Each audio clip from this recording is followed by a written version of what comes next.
بسم اللہ الرحمن الرحیم۔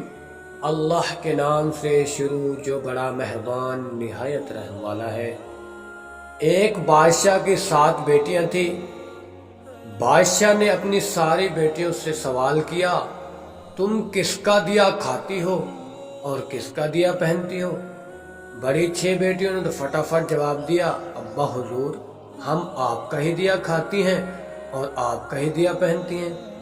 مگر چھوٹی بیٹی نے کہا کہ ہم اللہ کا دیا کھاتی ہیں اور اللہ کا ہی دیا اپنی قسمت سے پہنتی ہیں۔ چھوٹی بیٹی کا یہ جواب سن کر بادشاہ آگ بگولا ہو گیا، کہنے لگا کہ میں تجھے سخت سزا دوں گا۔ اپنے جلادوں کو بلایا کہ اس کے جسم سے سارے زیورات اور قیمتی کپڑے چھین کر پرانے کپڑے پہنا کر کسی ویرانے میں چھوڑ دو، تاکہ میں بھی دیکھوں نعوذ باللہ کہ کیسے اللہ اس کو کھلاتا ہے اور پہناتا ہے اور اپنی قسمت سے کیسے کپڑے پہنتی ہے۔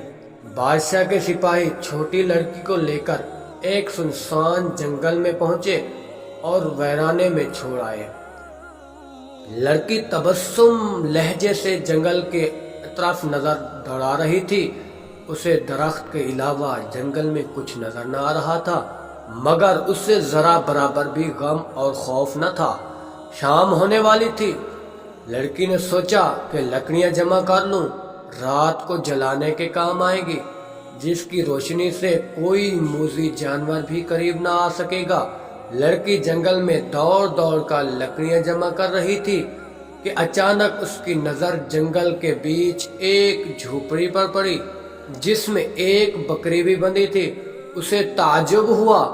وہ جھوپڑی کے قریب گئی تو دیکھا کہ کوئی بوڑھا چارپائی پر لیٹا ہے۔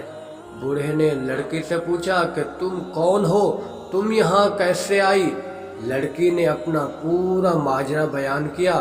بوڑھا کہنے لگا، بیٹی تم اسی جھوپڑی میں رہو، کھانے پینے کا سارا چیزیں یہاں پر موجود ہیں، بناؤ کھاؤ، مگر میں صبح شہر کام کرنے چلا جاؤں گا، 1 ہفتے بعد واپسی لوٹوں گا۔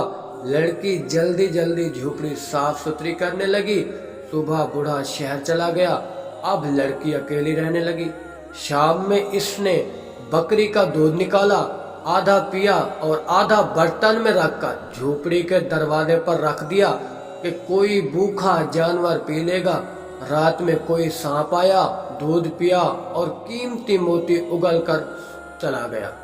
صبح لڑکی سو کر اٹھی، دیکھا دودھ کوئی پی گیا ہے اور برتن میں ایک قیمتی موتی پڑا ہے۔ اس نے سانپ کے چلنے کا نشان دیکھا۔ اسے پورا یقین ہو چکا تھا کہ سانپ نے دودھ پیا اور خوشی سے موتی اگل گیا۔ اس طرح ہر روز بکری کا دودھ نکالتی اور آدھا دودھ پی لیتی اور آدھا برتن میں رکھ دیتی۔ روزانہ سانپ آتا، دودھ پیتا اور ایک قیمتی موتی اگل کر چلا جاتا۔ 7 روز بعد جب بوڑھا شہر سے مزدوری کر کے واپسی لوٹا تو لڑکی نے 4 موتی بوڑھے کو دیے اور کہا، جاؤ شہر جا کر اسے بیچ ڈال، خوب عالی شان گھر بنانے کے لیے مزدوروں سے بھی بات کر لو۔ بوڑھا موتیوں کو بیچا اور گھر بھی بننے لگا۔ کچھ ہی دنوں میں اچانک بلڈنگ بن کر تیار ہو چکی۔ لڑکی نے خوب اعلیٰ قسم کے کارخانے اسی جنگل میں بنوائے۔ بہت سارے مزدور کام کرنے لگے۔ دھیر اس نے جنگل میں شہر بسا دیا۔ اس شہر کا ملکہ بن چکی تھی۔ اب اس شہر کا نام لوگوں میں مشہور ہو گیا۔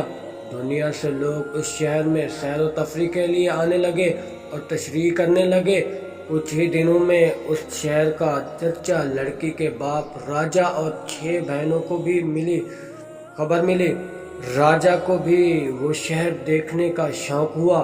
راجہ اپنی ساری شہزادیوں کو لے کر شہر میں آیا اور ملکہ کے پاس پہنچا، مگر ملکہ خوب اعلیٰ قسم کے لباس اور زیورات میں ملبوس تھی۔ اس نے ان کی خوب خاطر و توازن کی۔ پھر راجہ نے کہا کہ اپنا چہرہ کھولو، میں تمہیں دیکھنا چاہتا ہوں۔ ملکہ نے کہا، ٹھیک ہے، ابھی میں کپڑے بدل کر آتی ہوں۔ ملکہ اپنے کمرے میں گئی اور اس نے وہیں پرانے پھٹے کپڑے پہنے جس میں راجا نے اپنے دربانوں کے ذریعے جنگل میں چھوڑا تھا۔